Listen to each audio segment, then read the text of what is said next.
بسم اللہ الرحمن الرحیم۔ عزیز طلباء و طالبات، آج ہم نظم لاری کی حل شدہ مشق پڑھیں گے اور اس کے سوالات کے جوابات کو آسان الفاظ میں، آسان جملوں میں سمجھنے کی کوشش کریں گے۔ جی، نظم لاری میں جو پہلا سوال ہے کہ شاعر کو گھر آنے کے لیے کوئی سواری نہ ملی تو اس نے کیا کیا؟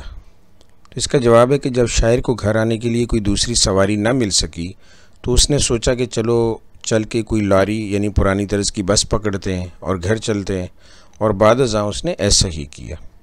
دوسرا سوال ہے کہ لاری کا کنڈکٹر کس مزاج کا آدمی تھا؟ تو اس کا جواب ہے کہ بقول شاعر لاری کا کنڈکٹر بہت غصیلا اور سڑیل تھا۔ ایسا لگتا تھا کہ وہ خود اپنے آپ سے بھی ناراض ہے اور اسے لاری میں سفر کرنے والے مسافروں پر بھی بہت غصہ ہے۔ وہ ہر ایک سے لڑنے مرنے پر تیار نظر آتا تھا۔ اگلا سوال ہے کہ کنڈکٹر گاڑی کو چلانے میں تذبذب کا شکار کیوں تھا؟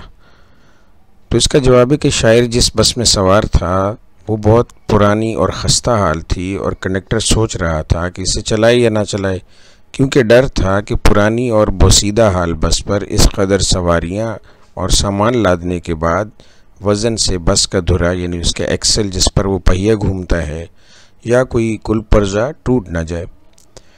آگے کہ شاعر نے اس نظم کے ذریعے کیا پیغام دیا ہے، تو یہ اس نظم کا مرکزی خیال بھی ہو سکتا ہے اور یہ اس سوال کا جواب بھی ہو سکتا ہے کہ شاعر نے اس نظم میں ذرائع آمد و رفت کے پرانے ہونے اور مسافروں کو پیش آنے والی پریشانیوں کا ذکر کیا ہے۔ وہ کہتا ہے کہ ٹوٹی پھوٹی سڑکوں پر پر ہجوم اور پرانی گاڑیوں میں سفر کرنا کسی مصیبت سے کم نہیں۔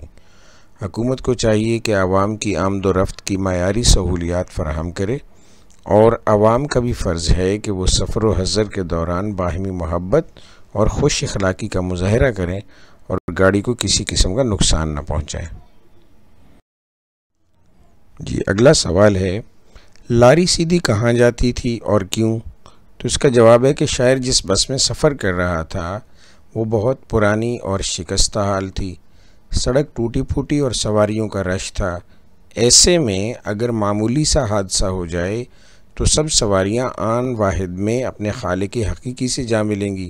گویا ایسا لگتا ہے کہ یہ لاری اپنے پرانے اور بوسیدہ پن کے سبب سیدھی عدم آباد یعنی دوسری دنیا کی طرف جا رہی تھی۔